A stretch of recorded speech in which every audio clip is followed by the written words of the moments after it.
Welcome to my channel Deep Sleep Mission-DSM. As we begin, I would be delighted if you could share your location in the comments below. It's truly inspiring to witness how far this content travels and to connect with viewers from across the world. The smell hit me first. Crude oil mixed with something else, something wrong. Something that made my stomach turn the way roadkill does when it's been baking under the Texas sun for too long. But here's the thing, we were 300 miles offshore in the Gulf of Mexico, on Rig 47. There shouldn't have been any smell like that out here. Just salt, diesel, and the constant metallic tang of the platform itself. My name's Jake Morrison, and I've worked oil rigs for 15 years. Started when I was 22, fresh out of Corpus Christi with nothing but a high school diploma and bills to pay. The money was good, real good, 2 weeks on, 2 weeks off, 28 days a year of actual work for 6 figures. But after what happened during my last rotation, I'm never going back. And before you click away thinking this is just another scary story, I've got the recordings. The company tried to bury them, but I kept copies. You'll hear them at the end. You'll understand why I can't sleep anymore, why I moved inland, as far from the coast as I could get, why I check my water faucets 3 times before I drink anything. But I'm getting ahead of myself. Let me tell you what really happened on Rig 47, and why they shut it down. The story is about to begin. It was a Tuesday when I got the call, October 3rd to be exact. I was sitting in my apartment in Houston, watching the Astros lose another game when my phone buzzed. The caller ID showed my supervisor, Big Mike. That's what everyone called him, 6'4", 300 pounds of Louisiana muscle and meanness, but he took care of his crew. "Jake, you sitting down?" His voice sounded different, strained. "Yeah, Mike, what's up?" There was a pause, long enough that I checked to make sure the call hadn't dropped. "I need you on 47 tomorrow morning, emergency rotation." My beer stopped halfway to my mouth. "Tomorrow." "Mike, I just got off 2 days ago. I'm not scheduled for another 12 days. "I know." Another pause. "Triple overtime, Jake. The whole 2 weeks, plus hazard pay." Now that got my attention. Triple overtime plus hazard was serious money. We're talking about turning a 20 grand rotation into 60. But it also meant something was seriously wrong. What happened to the regular crew? Mike cleared his throat. They had to be evacuated. Medical situation. All of them? Most of them. "Listen, Jake. I need guys I can trust out there. Guys who won't ask too many questions and can keep their mouths shut. The company's sending some specialists to figure out what's going on, but we need to keep pumping. You know how it is." I did know. Every day a rig isn't pumping, the company loses millions. They'd keep that platform running through a hurricane if they could. Hell, sometimes they did. Who else is going? Tommy Briggs, Carlos Mendoza, and, he hesitated, Danny Chen. I hadn't heard that name in 5 years. We'd worked together on Rig 32 before he'd transferred to management. Smart guy, MIT graduate who decided he'd rather work with his hands than sit behind a desk. But there were rumors about why he really left 32. Stories about him spending too much time staring at the monitors, talking about patterns in the data that nobody else could see. Danny's coming out of retirement for this? The company specifically requested him, something about his expertise with deep water drilling anomalies. That was a new one. "Mike, level with me. What are we walking into?" I heard him shift in his chair, that old leather creak I remembered from his office. "Honestly, Jake, I don't know. The crew that got evacuated, they're not talking, the ones that can talk anyway. 3 of them are in psychiatric hold at Houston Methodist." "Psychiatric hold? That's all I know. You in or out? I need an answer now. Helicopter leaves at 0600. I looked around my empty apartment, at the stack of bills on my kitchen counter, at the photo of my ex-wife who'd left because I was gone half the year. 60 grand for 2 weeks of work. Whatever was happening on 47, how bad could it be? I'm in. Good man. Pack light and bring your own water. Don't drink anything from the rig's desalination system. Why? But he'd already hung up. That night I barely slept. Kept thinking about what could put 3 roughnecks in psychiatric hold. These weren't soft men. These were guys who'd lost fingers without crying, who'd worked through broken ribs, who'd seen people crushed by equipment and kept going. What could break men like that? The helicopter ride the next morning was silent. Tommy and Carlos nodded when I climbed in, but nobody talked. Danny sat in the corner reading something on his tablet, occasionally making notes. He looked older, thinner. His hair had gone completely gray. As we approached 47, I pressed my face to the window. The rig looked normal from a distance, the same massive steel platform rising from the water like a metal island. The derrick stretched into the sky, the flare stack burning off excess gas in a constant flame. But as we got closer, I noticed something odd. No birds. Usually, rigs attracted seabirds. They'd rest on the railings, nest in the structure. But 47 was bare, not a single bird in sight. The helicopter touched down and we grabbed our bags. The landing crew looked relieved to see us, too relieved, like drowning men seeing a life preserver. But there was something else in their eyes, too, fear. "Thank God you're here," one of them said. A kid, couldn't have been more than 25. "We've been running skeleton crew for 3 days. "Where is everyone?" Tommy asked. The kid's eyes darted toward the derrick. Some left on the evacuation choppers. Others, he swallowed hard. Others are in the medical bay. Doc says don't go near them. "Why?" I asked. But the kid was already walking away, fast like he'd said too much.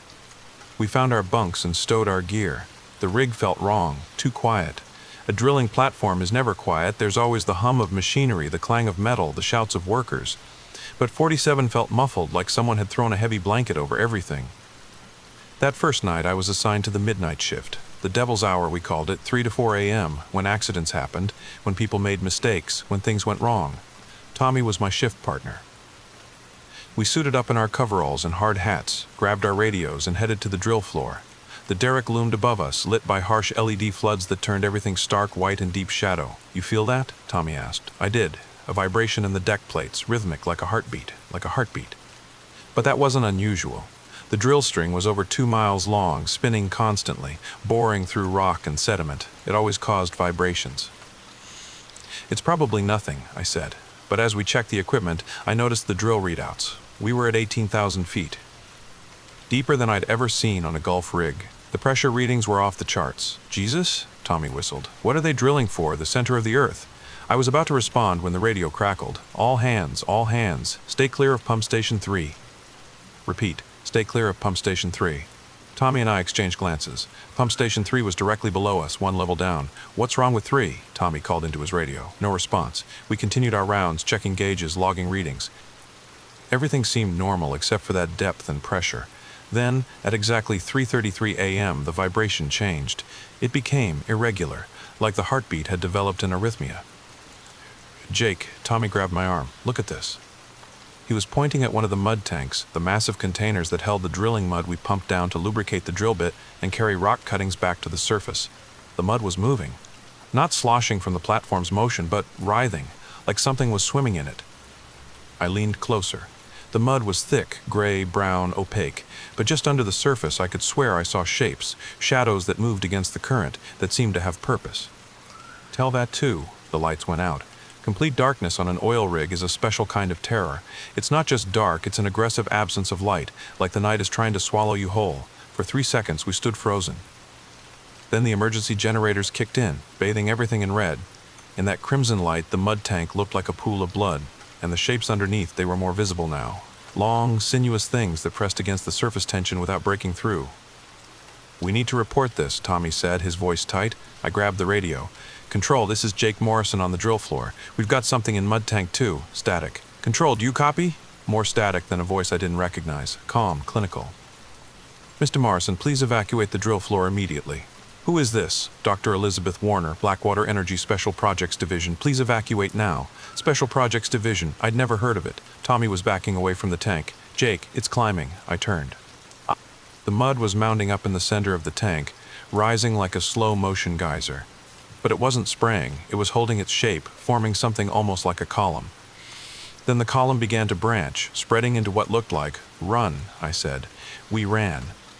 Behind us, I heard a sound I'll never forget, a wet slapping like 1,000 fish hitting a deck at once. But underneath that, voices. Whispers in a language that wasn't quite words but made my teeth ache. We burst through the door into the interior corridors, slamming it behind us. Tommy was pale, sweating. "What the hell was that?" Before I could answer, Danny Chen rounded the corner. He looked excited, almost manic. "You saw it, didn't you? The manifestation." "Danny, what are you talking about?" He grabbed my shoulders. "We hit something at 15,000 feet, a pocket." But it wasn't gas or oil. The drill telemetry showed impossible readings, negative pressure that should have created a vacuum but didn't. Temperature spikes that should have melted the drill bit but didn't. And the samples, his eyes were wild. The samples were alive. "Alive?" Tommy laughed, but it was a nervous sound. "Danny, oil is just dead plants and animals from millions of years ago." "No!" Danny shook his head. "Not was alive, is alive. The molecular structure, it responds to stimuli, it reproduces, it thinks. Oil doesn't think," I said. "This isn't oil." Danny pulled out his tablet, showed us a microscope image. It looked like neural pathways, branching and connecting, pulsing with bioluminescence. This is something else, something that's been down there, sealed away for God knows how long, and we punctured its containment. The lights flickered. In the distance, an alarm began to wail. "Gentlemen," Dr. Warner's voice echoed through the corridor PA system. "Please report to the briefing room immediately." We had no choice but to go. The briefing room was packed. The skeleton crew, maybe 15 of us total, sat in folding chairs while Dr. Warner stood at the front. She was younger than I expected, maybe 35, with the kind of sharp, predatory intelligence you see in corporate lawyers. "I'll be direct," she began. "Rig 47 has encountered what we classify as a Type 3 subsurface anomaly. Our models suggest—" "Your models?" Big Tom from the morning crew stood up. He'd been on rigs for 30 years. "Lady, there's something in the mud tanks that ain't mud, half the crew's in the medical bay speaking in tongues, and you want to talk about models?" Dr. Warner's expression didn't change. "The entity you've observed is a form of extremophile organism, likely silicon-based rather than carbon-based. It's been dormant in a geological pocket roughly 3 miles below the seafloor. The drilling operation has allowed it to migrate up through the drill string." "Entity?" Carlos spoke for the first time since we'd arrived. "You're saying this thing is alive, in a sense?" "It exhibits behaviors consistent with a colony organism, similar to a slime mold, but with significantly more complex neural activity. It appears to be able to interface with human consciousness through mechanisms we don't fully understand." "Interface?" I stood up. "Doc, 3 of our guys are in psychiatric hold. What did this thing do to them?" For the first time, Dr. Warner looked uncomfortable. "The organism seems to communicate through the transmission of complex molecular patterns. These patterns can affect human brain chemistry, causing hallucinations, altered states of consciousness, and in some cases," she paused, "shared experiences that transcend individual perception." "You're saying it's telepathic," Danny said. It wasn't a question. "We prefer the term consciousness interfacing, but essentially, yes." The room erupted. People shouting, cursing, demanding to be evacuated immediately. Dr. Warner raised her hand for silence. "Evacuation is not an option. This rig is now under quarantine by order of the Department of Energy and the CDC. We cannot risk contamination reaching the mainland." "You can't keep us here," someone shouted. "I can and I will." However, she pulled up a presentation on the screen behind her. "If you cooperate and help us contain and study this organism, Blackwater Energy is prepared to offer each of you a compensation package of $500,000, tax-free, plus lifetime medical coverage for any side effects." The room went quiet. That was retirement money. That was never work again money. "What do you need us to do?" Big Tom asked. "Continue normal operations as much as possible. Monitor the organism's behavior. Report any unusual experiences immediately. And above all," she looked directly at each of us, "do not attempt to communicate with it directly." But it was already too late for that warning. Because that night, during my second shift, I heard my daughter's voice calling from Mud Tank 2. My daughter who died in a car accident 3 years ago. "Daddy, Daddy, I'm cold." I stood at the edge of the mud tank, my flashlight beam playing across the surface. The substance had changed. It wasn't gray-brown anymore, but black with an oil-slick sheen that showed colors that shouldn't exist. "It's not her," I told myself. "Sophie's gone. This is just that thing playing tricks." But the voice, God, it was perfect. Every inflection, every little catch in her words when she was scared.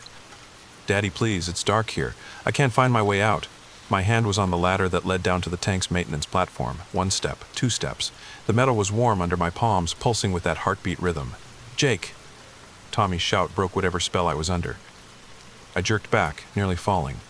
"Jesus, man, what are you doing?" I looked down. I was halfway over the rim of the tank, one leg already swinging over. I had no memory of climbing that far. I heard... Yeah, I know what you heard. It's been calling to everyone. Different voices for different people. Carlos heard his mother. Big Tom heard his dead wife. It knows things, Jake. Things it shouldn't know. We backed away from the tank.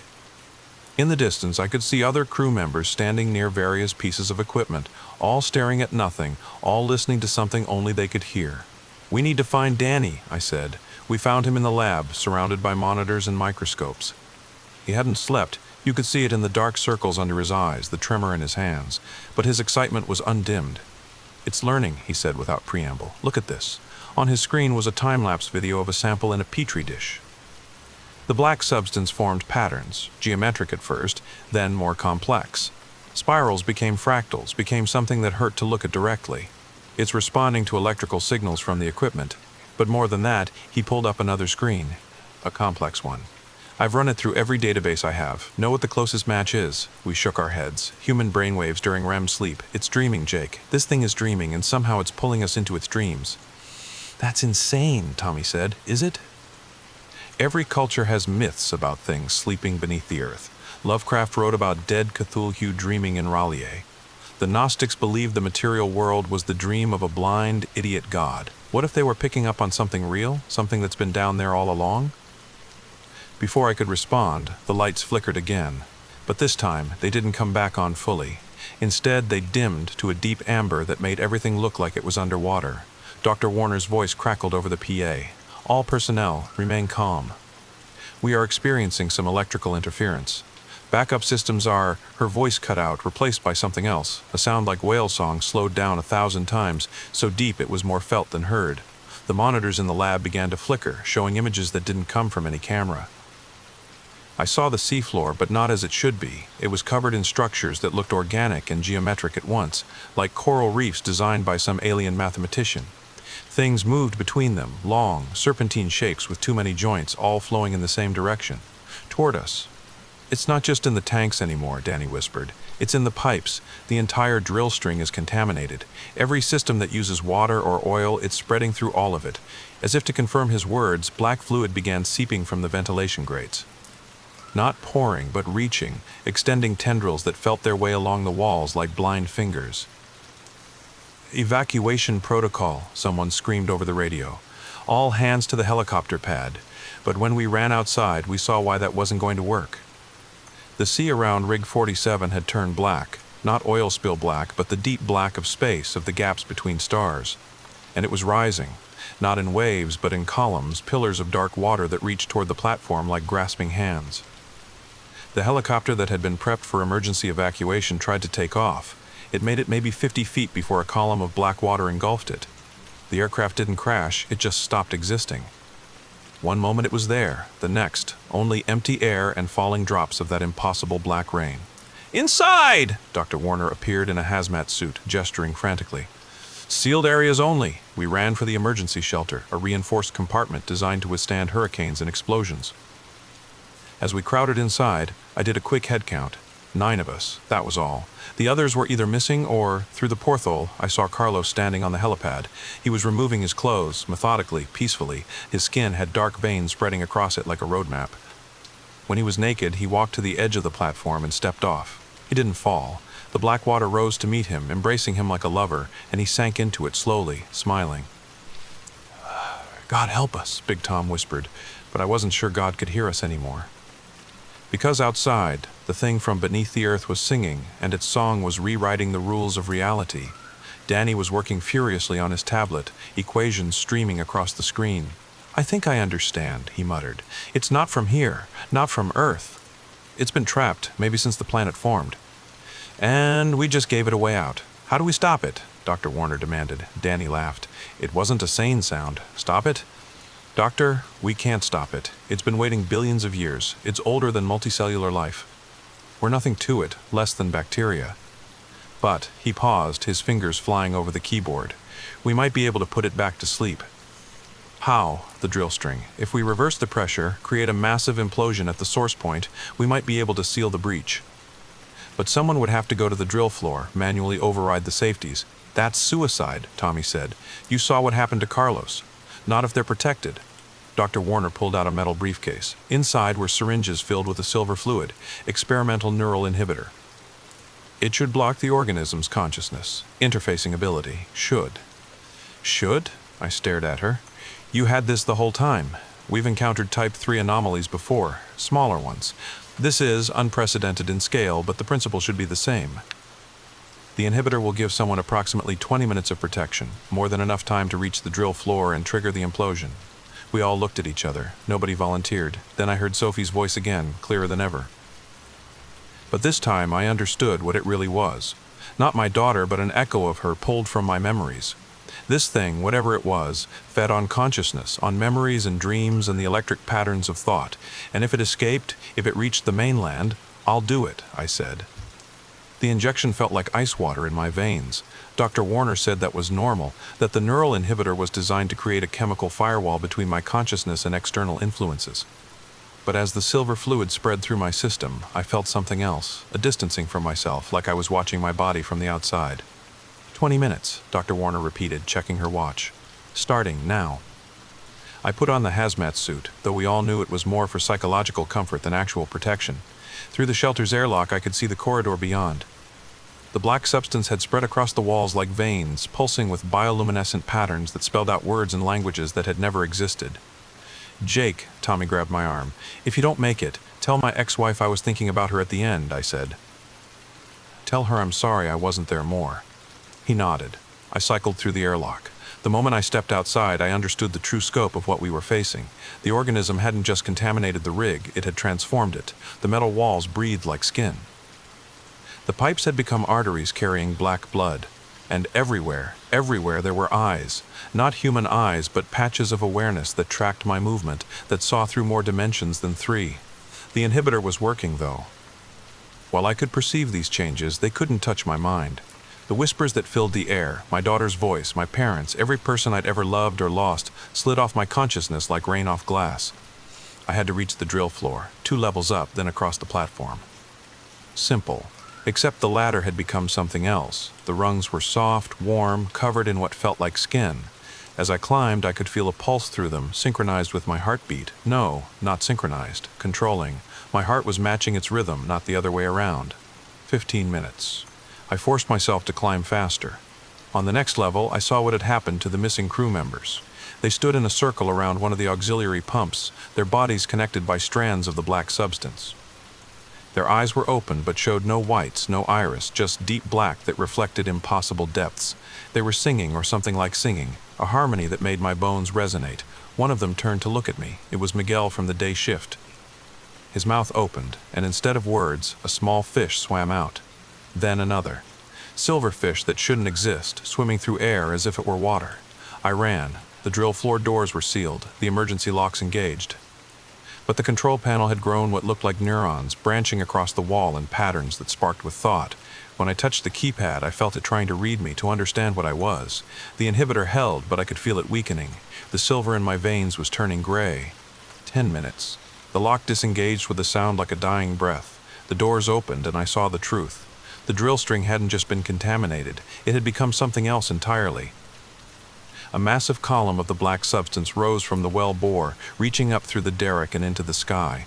But it wasn't just going up, it was going down too, deeper than our drill had ever reached, connecting to something vast and ancient below. At its base, the organism had formed something almost like a face. Not human, but aware, watching, waiting. I ran to the control console. The manual override was under a locked panel, 3 keys required simultaneously, a safety measure to prevent exactly what I was about to do. But the metal had become soft, organic. I drove my fist through it, feeling bones break, but the pain was distant, unimportant. The switches were still there, still functional. I began the sequence: pressure reverse, safety disengage, emergency implosion protocol. The column of black substance shuddered. The face thing turned toward me, and for a moment, even through the inhibitor, I felt its attention. It was old, older than the Earth. It had traveled between stars and the spaces between spaces, and it had been trapped here when the planet was still molten, caught in cooling rock like an insect in amber. It had been trying to escape for 4 billion years, and we had almost freed it. My hands moved across the console, entering codes I'd memorized years ago, never thinking I'd use them. The rig's entire system began to shift, reversing flows, building pressure in the wrong direction. The organism understood what I was doing. The black substance surged toward me, but I was already moving, climbing up to the emergency trigger, a manual lever that would complete the circuit, start the implosion. The derrick shook, metal screamed. The column of darkness writhed like a living thing, which I supposed it was. 2 minutes. The lever was just ahead, but as I reached for it, I felt the inhibitor fail. The silver in my veins turned black, and suddenly I was connected to it, the vast alien consciousness that had been sleeping beneath the gulf. I saw what it saw. The universe not as we know it, but as a dream dreamed by sleeping gods. Reality was thin, fragile, held together by nothing more than consensus and habit. And there were things outside, pressing against the boundaries, waiting for cracks to appear. This organism wasn't an invader. It was a refugee, fleeing something worse. And we had nearly let it in. 1 minute, I pulled the lever. The implosion started at the bottom, 20,000 feet down, a massive pressure wave traveling up the drill string at the speed of sound. The organism tried to retreat, to flow back down into its prison, but it was too late. The black column collapsed. The face thing opened what might have been a mouth and screamed, a sound that shattered every piece of glass on the rig, that made my ears bleed, that would haunt my dreams forever. Then, silence. The black substance began to retreat, pulling back from the walls, the floors, the air itself. Like a video playing in reverse, it flowed back into the wellbore. The crew members who'd been infected collapsed, some breathing, some not. 0 minutes. But I was still connected.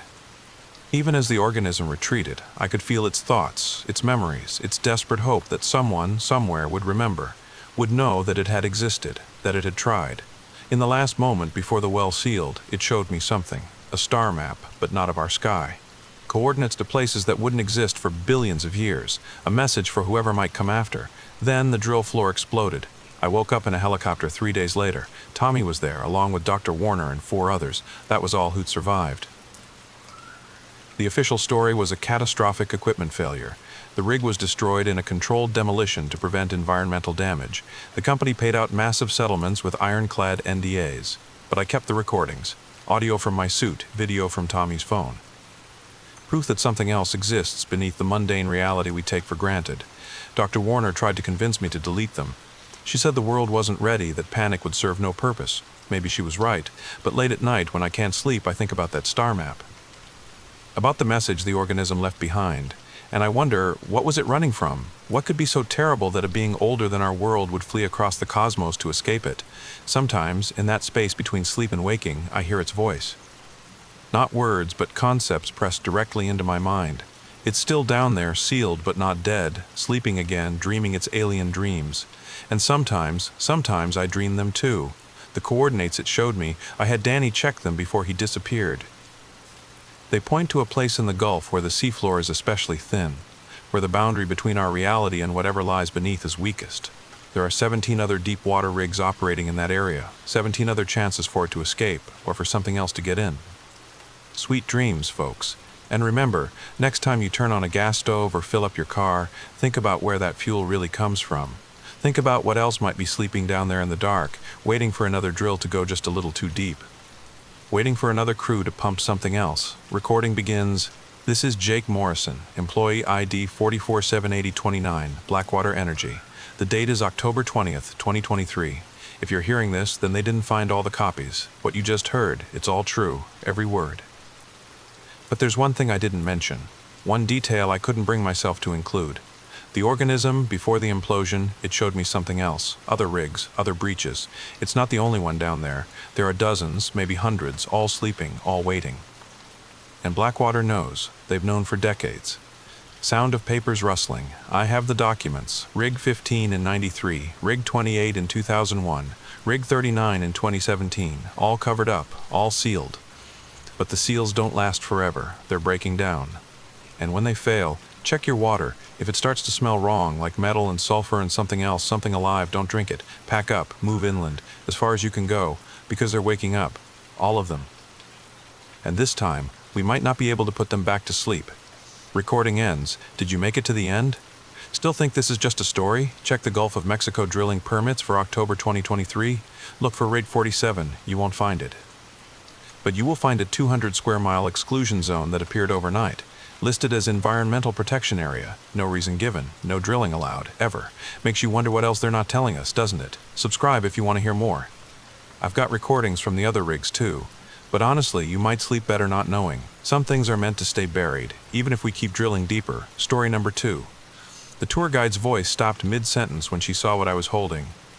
Her face went pale, and for the first time in probably 20 years of giving ghost tours through St. Augustine's narrow streets, Margaret Chen was speechless. The small piece of coquina stone in my palm shouldn't have meant anything, just another fragment from the old city walls. Except for the symbol carved into it, a symbol that, according to every historical record, shouldn't exist in North America. "Where?" she whispered, then louder. "Where did you find this?" That's when I knew. I'd stumbled onto something the oldest city in America had kept hidden for over 400 years. But wait.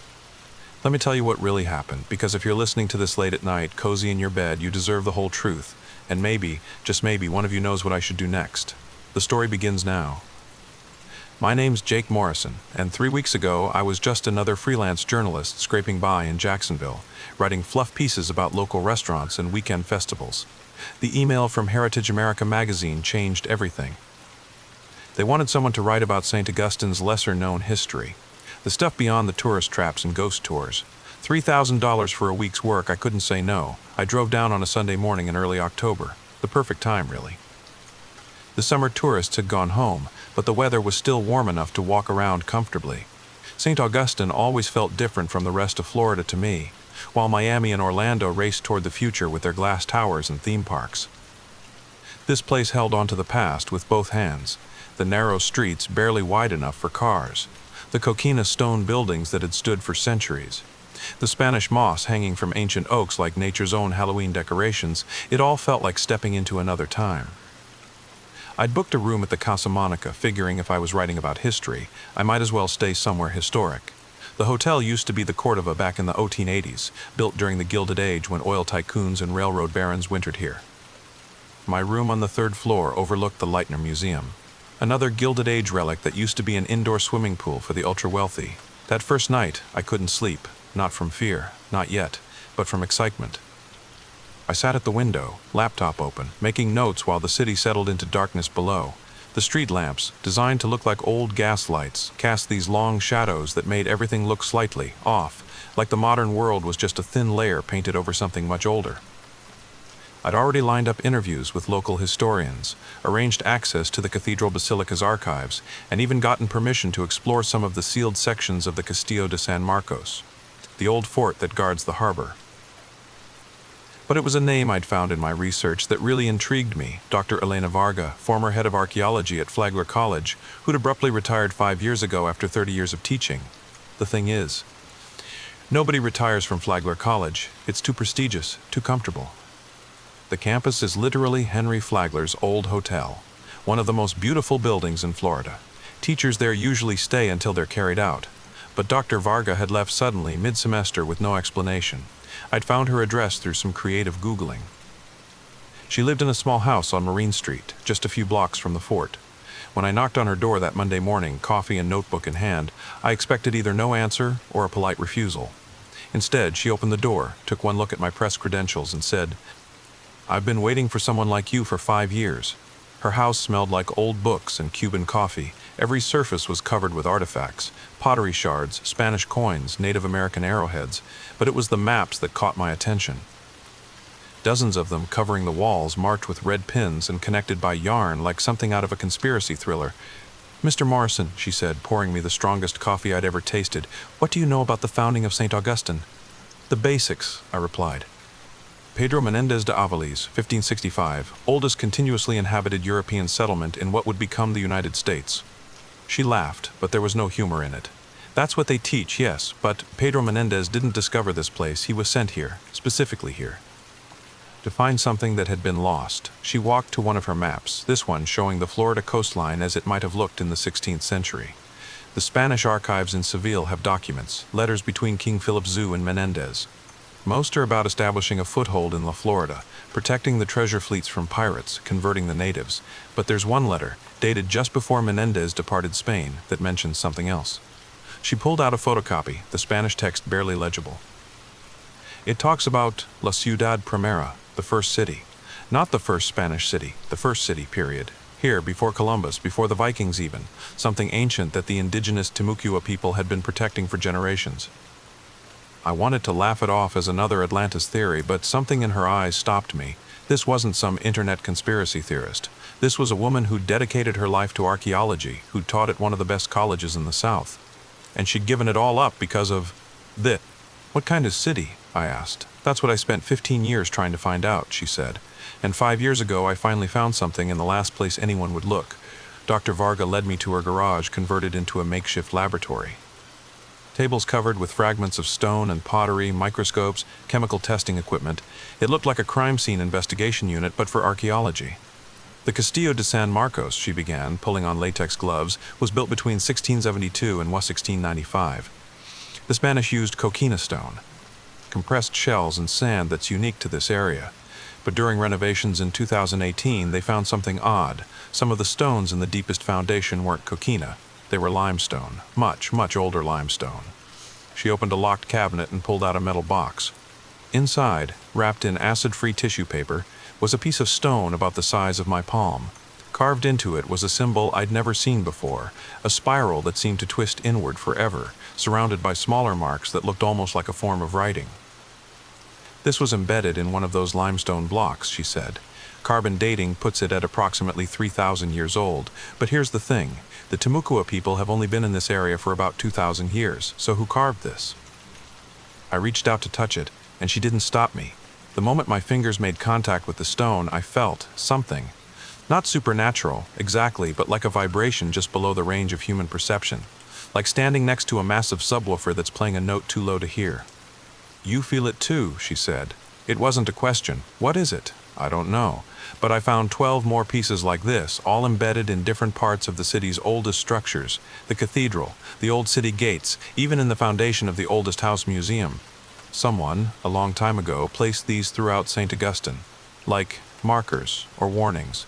She showed me her map again. Now I understood what the red pins meant. Each one marked where she'd found one of these stones. Together, they formed a rough circle around the old city center with one spot conspicuously empty, the area right around the Fountain of Youth Archaeological Park. You think there's something at the Fountain of Youth? I asked. That tourist trap? No, but underneath it maybe. The whole area is built on shell middens, ancient garbage dumps from indigenous peoples, layers and layers of history, but the owner won't let anyone dig, says it would disrupt the tourist experience. She leaned in closer. Mr. Morrison, I tried to go through proper channels. Applied for grants, petitioned the State Archaeological Board, but every time I got close, something would happen. Funding would disappear. Permissions would be revoked. The college strongly suggested I retire when I wouldn't let it go. Someone doesn't want this found. That should have been my first warning. Should have sent me running back to Jacksonville to write my fluff piece about haunted hotels and pirate museums. But I was hooked. A real mystery, a real story that could make my career. What do you need from me? I asked. Access, she said simply. You're a journalist. You can go places, ask questions that I can't anymore. They're watching me, but they don't know about you. Yet, she gave me a list of places to investigate, people to talk to. But she also gave me something else, one of the carved stones. Keep this with you, she said. I know how it sounds, but I think they're protection. The Timucua knew something we've forgotten. These stones were meant to keep something contained. I should have asked, contained from what? But I was already imagining the article, the book deal, the documentary rights.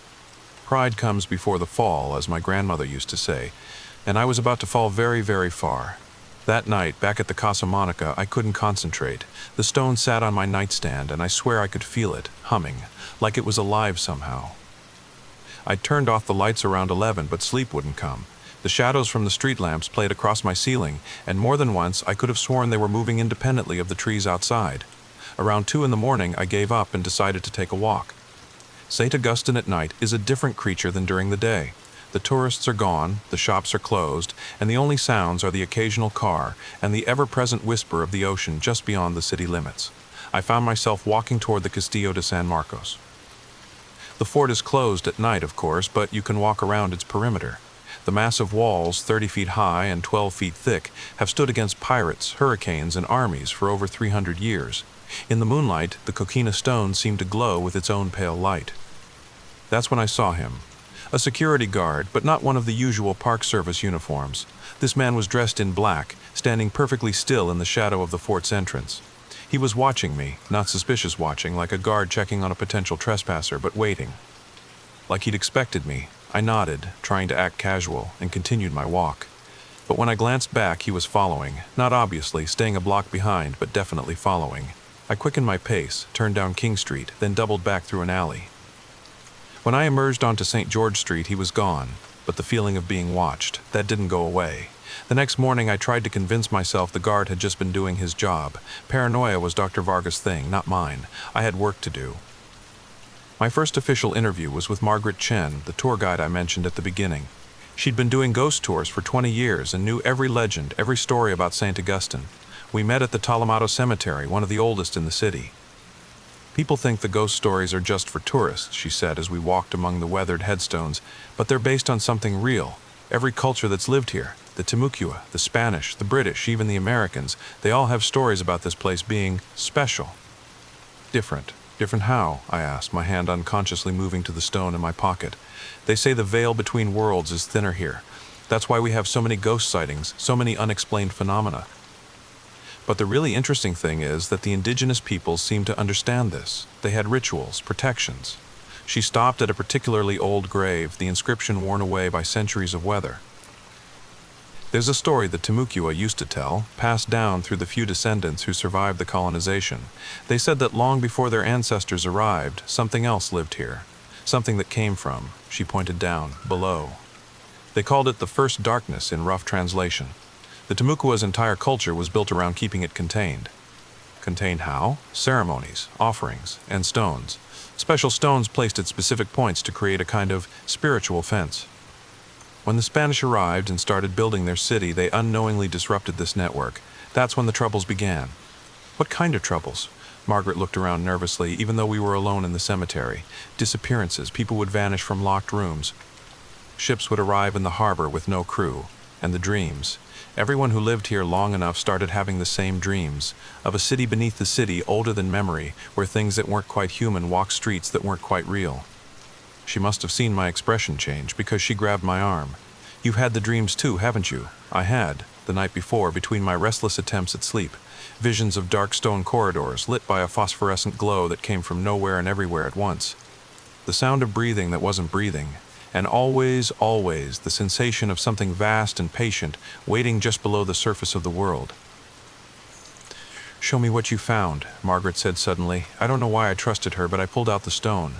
The moment she saw the carved symbol, her face went white. "Where did you get this?" she demanded. "I found it," I lied, not wanting to involve Dr. Varga. "You need to put it back, now. These aren't meant to be moved. They're anchors. Without them..." She was interrupted by a sound I'll never forget. A low rumble, like thunder, but coming from below us. The ground beneath the cemetery rippled, just slightly, like the surface of water when something large moves underneath. Margaret stepped back, her eyes wide with genuine fear. "It's already starting. You've disrupted the pattern. Put it back, Mr. Morrison. Put it back before." She never finished the sentence. A man in a dark suit appeared at the cemetery entrance, and Margaret immediately went silent. He walked toward us with the measured pace of someone who knew they were in complete control of the situation. "Miss Chen," he said with a slight southern accent, "I believe your tour group is waiting for you at the oldest wooden schoolhouse." Margaret looked at me, then at him, then back at me. I saw her mouth the word "run" before she hurried away, leaving me alone with the stranger. "Mr. Morrison," he said, and I noted he knew my name without being introduced. "I represent certain interests that have a stake in preserving St. Augustine's historical integrity. We understand you've been asking questions about matters that are best left undisturbed." "I'm a journalist," I said, trying to keep my voice steady. "Asking questions is my job." "Indeed, but some questions, Mr. Morrison, lead to answers that nobody wants to hear. St. Augustine thrives on its mysteries, its legends. Solve them, and you destroy what makes this city special. Surely you understand that." There was a threat buried in his reasonable tone, but also something else, fear. This man, whoever he was afraid of something. "What's under the Fountain of Youth?" I asked directly. His composure cracked just for a second. "Nothing that concerns you or anyone else. Mr. Morrison, I'm going to give you one chance. Leave St. Augustine today. Go back to Jacksonville, write your article about our charming ghost tours and historical landmarks, and forget what you think you've learned. This is not a threat, it's a kindness. There are things in this world that should remain buried."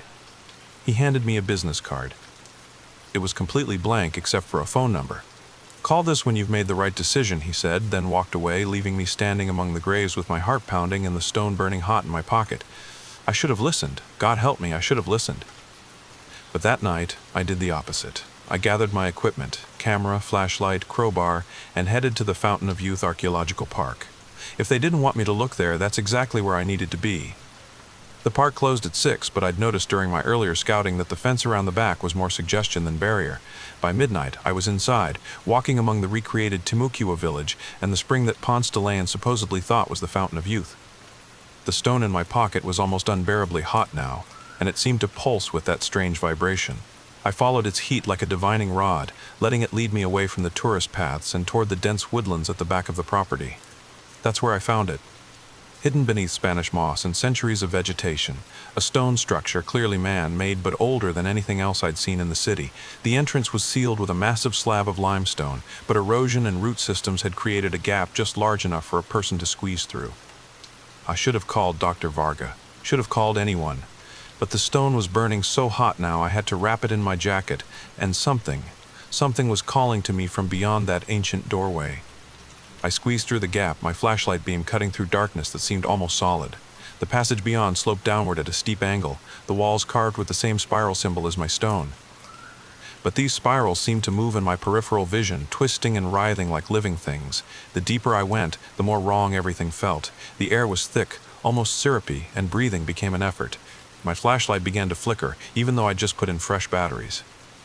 And the sound. There was a sound coming from below, rhythmic and organic, like the heartbeat of something impossibly vast. The passage opened into a chamber that shouldn't exist. My flashlight beam couldn't find the ceiling or the far walls. Just empty space that seemed to swallow light. But the floor was covered in carvings, thousands of spiral symbols interconnected in a pattern that hurt to look at directly. In the center of the chamber was a pool of water, perfectly circular, perfectly black. It didn't reflect my flashlight beam. It absorbed it, like a hole cut in reality itself.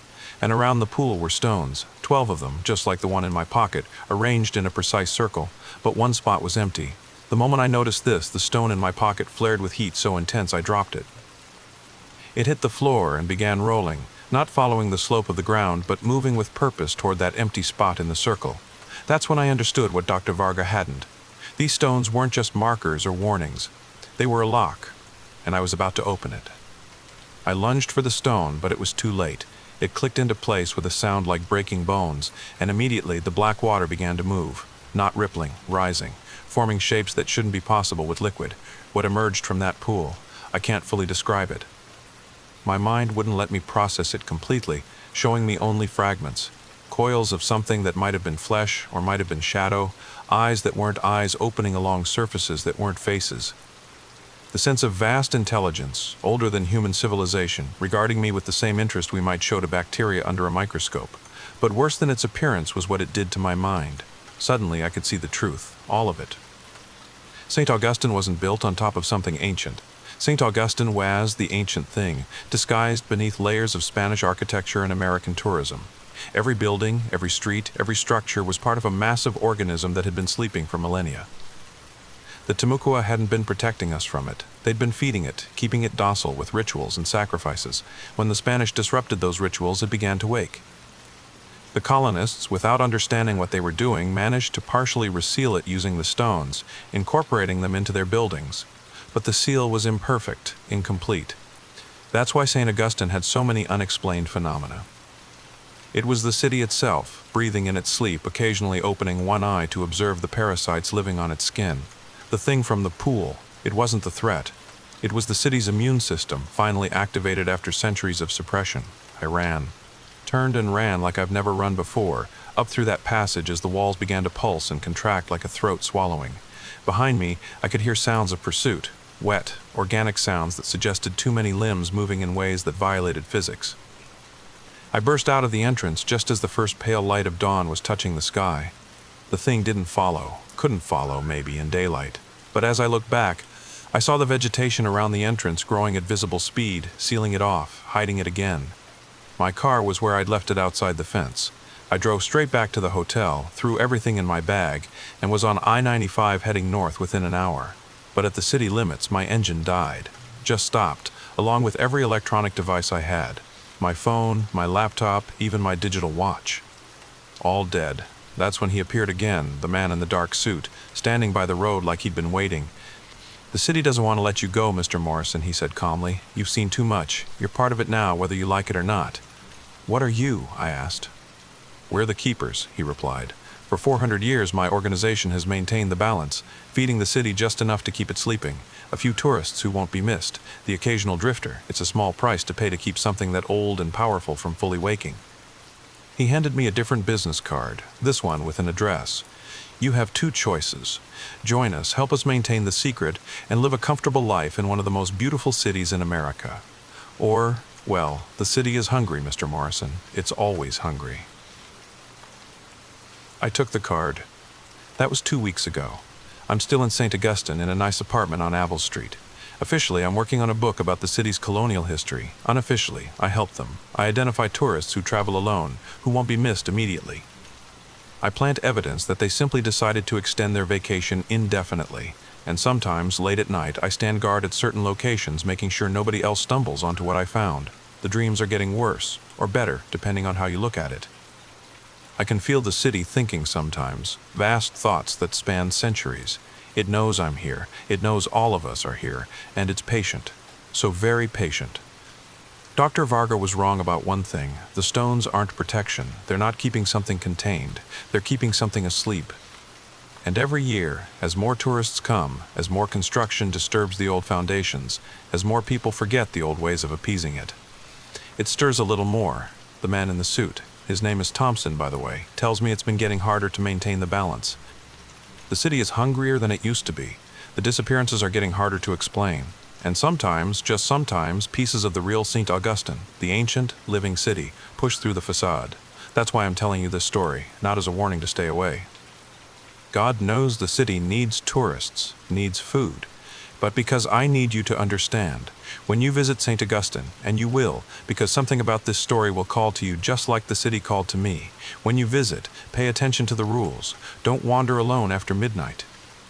Don't investigate strange sounds coming from below the streets. Don't pick up odd stones with strange carvings. And whatever you do, if you see a section of wall that seems to breathe, if you notice that the shadows move wrong, if you feel like the city itself is watching you, don't look closer. Just walk away. Because the oldest city in America has the oldest secret, and it's so much worse than ghosts or pirates or colonial mysteries. It's the secret that St. Augustine isn't built on history. St. Augustine, August, and I is history. All of it. Every conquered civilization, every forgotten people, every erased culture. They're all here, digested and incorporated into something vast and alien and eternally patient, waiting for the day when the last stone falls out of place, when the final seal breaks, and the city can finally reveal its true form. Thompson tells me that day might be soon. The development, the tourism, the constant construction, it's all disturbing things that should stay buried.